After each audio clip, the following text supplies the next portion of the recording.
Hey, friends, welcome to the Mindset Podcast. I am your host, Sally Allen. And today we are going to talk about how to lead when you feel like a fraud, when you feel that you have imposter syndrome. It's that little mental roommate that shows up every second you step into something bigger. You know the one. It eats away at your confidence and it whispers things like, "Who do you think you are?" They're going to find out that you are winging it. Yep, imposter syndrome. The world most committed hater living rent free inside your head. Here's the truth. Imposter syndrome is not proof that you are a fraud. It's a signal that you are growing.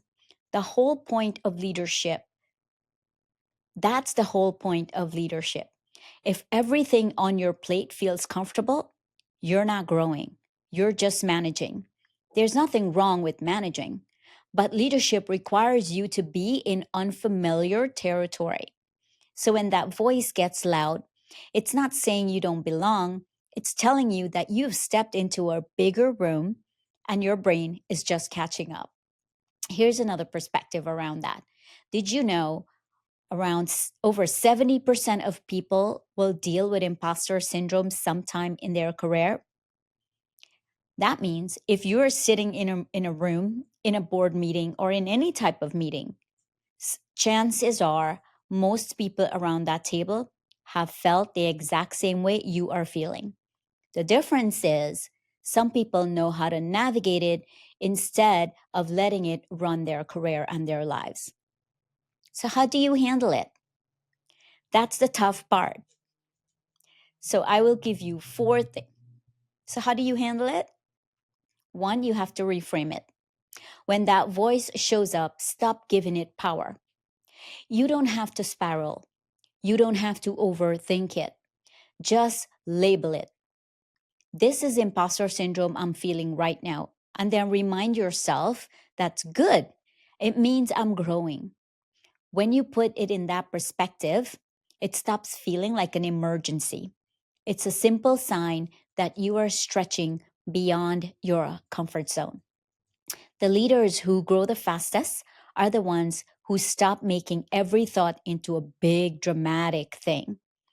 They acknowledge it and they move on. Two, separate competence from confidence. This is huge. Competence is your actual ability to figure things out. Confidence is how you feel about your ability to figure things out. They're not the same. You can be incredibly competent and still feel kind of shaky. That doesn't mean you're unqualified. It means you're human. Stop waiting to feel ready. Take action. Let confidence catch up with you. Think about it. Every skill you've learned felt awkward at first. Driving a car felt awkward. Riding a bicycle felt awkward. Speaking up in a room full of people felt awkward at first. Leadership is no different. The more you act, the more you do, the more competent you become. And that is what builds confidence.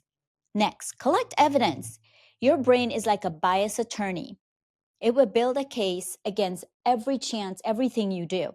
It replays mistake, the awkward moments, that one time you wish you had said something differently. It conveniently forgets your wins. You have to balance that record and start with a proof file. Yes, a proof file. Write down your accomplishment, the positive feedback you get, the moment you've handled something well and you feel good about it. Keep it simple.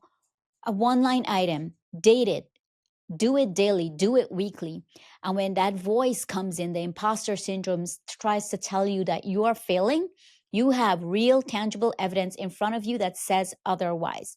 This is not about being cocky. It's about reminding you that your nervous system are in it's a reminder that your nervous system, this is not about being cocky. It's just a reminder of who you are and what you're capable of. Next, be honest about the learning curve. Pretending you have all the answers is exhausting. It's not what your team needs. Being real makes you relatable. Start using languages like, I'll figure this out, but here's the plan. Or I don't know yet, but I'll find out. That kind of honesty sets the tone for everyone in your team. And it tells them that it's okay not to know everything. It opens space for real conversation and problem solving. Leaders who are transparent are the ones people want to follow. Listen, the brain will still toss around imposter thoughts. It will. That's a reality. But they'll feel like background noise instead of alarms going off if you continuously work at it. Now, let's be clear, leadership isn't about erasing doubts, it's about deciding who you're going to be when doubts show up. You can be unsure and decisive, or you can realize that you are stretching and be clear. That's what your team needs, a leader who can be clear and who can be transparent. They don't need flawlessness. They need you to be present and to keep moving forward in spite of imposter syndrome. So, stop waiting to feel like you've earned your seat at the table. You're already there. Lead like you belong, even when it's a mess, even when you're still learning, because that's what real leadership looks like. You're a human being evolving, but strong enough to keep going. For today, that's a wrap.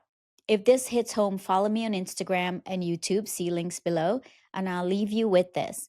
If you change your mindset, you can change your life. Have an amazing day.